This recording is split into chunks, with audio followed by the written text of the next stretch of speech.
It was revenge so brutal, even Kiwis were shocked at the violence they witnessed.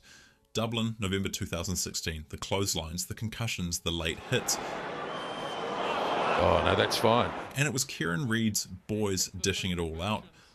Why? A few weeks earlier, they'd just become the first All Blacks team to ever lose to Ireland in 111 years. Sean Cronin, look at his face, delight in the Irish. The upcoming 2024 rematch, you'd have to be living under a rock to have missed the drama. This channel's favourite All Black centre, Rieko Ioane, and Jonny Sexton. The Ireland All Blacks rivalry is odd because the All Blacks have dominated historically. The countries are the same size, but it's almost like a disrespectful version of the Springboks and All Blacks, except the All Blacks are the ones handing out the disrespect most of the time. Let's leap back to 1995, the stage, South Africa, the event, the Rugby World Cup, the match, the Jonah Lomu grand arrival. Sounds fair, doesn't it? Imagine you're an Irish defender. You're feeling fine, fancy-free, handing out middle fingers to the All Blacks, when suddenly you see a 6'5", 119kg behemoth barreling towards you. What do? Pray, run, play dead? The Irish tried all three, but nothing worked against Jonah. It felt like he could have scored 20 tries. His dominance was so shocking, some joked the Tongan-born legend might be the genetic outcome of French nuclear tests in the Pacific. Final score, New Zealand 43, Ireland 19, but the real score was Lomu 1, Ireland 0. He was really unstoppable, quite magical. He scored 2 tries and he's going to be their sensation of the tournament, the commentators said. Wrong. Jonah was the sensation of global rugby.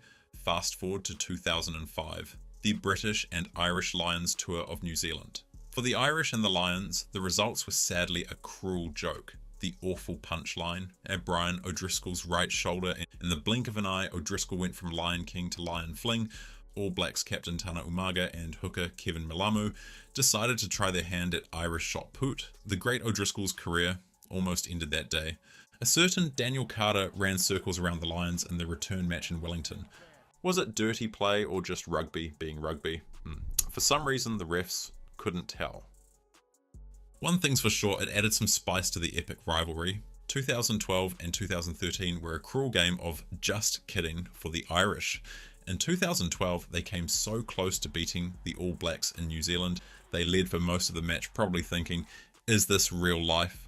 Are we actually doing this? But then, that man again, Dan Carter. Kick coming up on the left boot this time, and he gets it through Dan Carter. And he dropped Irish hopes faster than you can say top of the morning. Final score, New Zealand 22, Ireland 19, 2013. Richie McCaw's All Blacks had one last mission to complete, and the only unbeaten season in the history of Test rugby. But the Irish thought, this is it, this is our moment. They raced to a 19-0 lead in Dublin. The streets of Temple Bar were ready to explode in celebration. Rory Best, the dummy, try for the Ulster hooker. What a start by Ireland. But then, well, you know how this ends, don't you? Dane Coles gets the pass away. It's going to be the try for Ryan Crotty. Aaron Cruden converted, and just like that, Irish dreams went poof like a leprechaun's gold. New Zealand 24, Ireland 22. At this point, you've got to wonder, did the Irish break a mirror, walk under a ladder, upset a witch? November 5th, 2016. This was the day Ireland finally beat the All Blacks. history. Ireland beat the All Blacks for the first time. The All Blacks took this personally. 2 weeks later in Dublin, they came back with a vengeance. It was like watching the rugby equivalent of the Terminator. They couldn't be reasoned with. Put out flank, the All Blacks here. Best hands it on to Zebo. It's high. Becky Toe went high. And they absolutely would not stop until they had crushed the Irish. The result, a 21-9 victory for New Zealand. But the real story was the physicality. It was so brutal, even the sheep back in New Zealand winced. Irish players were dropping like flies, probably wishing they were back in Chicago eating deep dish pizza instead. One reporter wrote, "This contest was fought for in inches. The collisions were on a scale that had previously not been seen in Test rugby in 2016. Even All Black fans were puzzled with how their boys got away with so much. But let's address the elephant in the room, or should we say the superhuman Pacific Islander in the room. Many European fans scratch their heads seeing players like Jonah Lormu in the All Blacks, but they don't look like hobbits, they cry. Here's the scoop. New Zealand is a melting pot. It's not all rolling hills, sheep, antipodes, and Anglo-Saxon descendants. Kiwis of Pacific heritage have called New Zealand home for at least 60 years. These players are as kiwi fruit, which ironically is originally from China.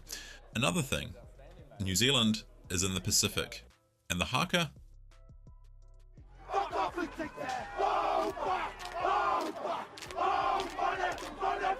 Well, it's Maldives, came from the Pacific, the warm part, before settling in the land of the long white cloud.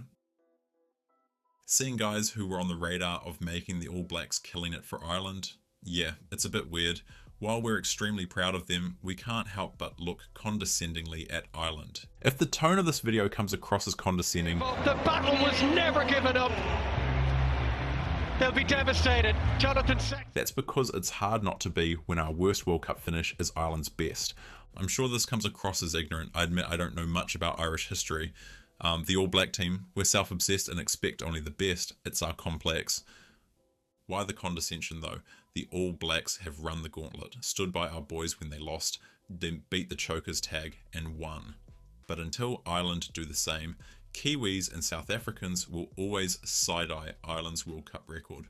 In recent years, the Irish have been on a roll. They've beaten the All Blacks at home, away, and probably in their dreams too. In 2022, when Ireland beat the All Blacks in New Zealand, we were calling for our coach to be fired there and then, calling Sam Cane a Richie McCaw on a home soil. Our boys bottled it up. Irish fans started to believe, could they finally break their World Cup quarterfinal curse?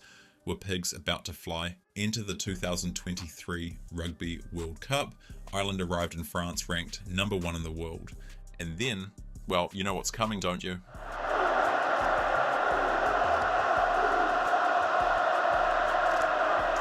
David versus Goliath, except this time Goliath remembered to wear his armour. That flair, individual brilliance, and clinical running rugby we're famous for, it was the difference.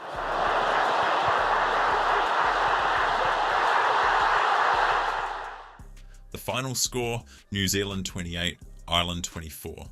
While we knew our boys were the winners on the day, fans thought, man, that sucks to lose like that. Then out of nowhere, Jonny Sexton opens his mouth. To be accurate, an excerpt from his upcoming autobiography, Penalty, he says, back 10.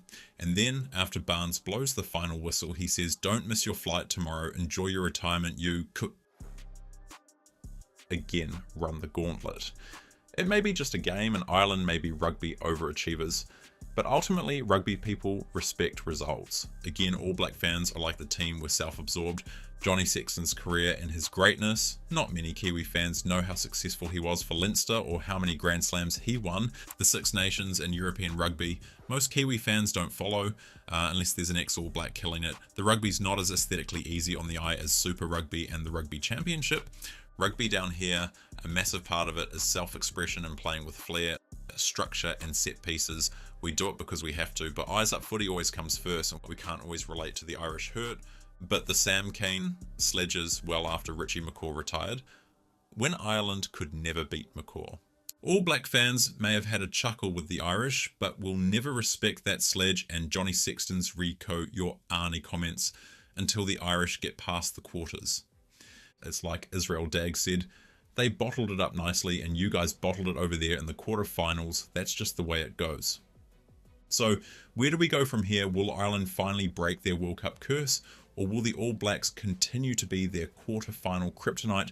And most importantly, will Irish fans ever recover from all this emotional trauma? To be fair, the Irish have probably taught All Black fans how to handle defeat with more humility, except for Jonny Sexton. If there's one thing that Irish fans probably do better than All Black fans, they're loud and proud no matter the results. Look at the amazing crowds year in, year out. Here, at times, I thought I was in Dublin, not Paris. And the noise in the stadium. One thing's for sure, this rivalry is far from over. It's like a good soap opera, full of drama and the occasional broken Irish jaw from a swinging All Black arm. So, rugby fans, what do you think? When will the luck of the Irish finally prevail? Remember, in rugby, as in life, it's not about how many times you get knocked down, it's about how many times you can get back up, preferably without a concussion. So here's to more epic battles, more heart-stopping moments, and more confused Europeans wondering why the All Blacks don't all look like extras from The Lord of the Rings. Until next time, I hope you have a blessed day.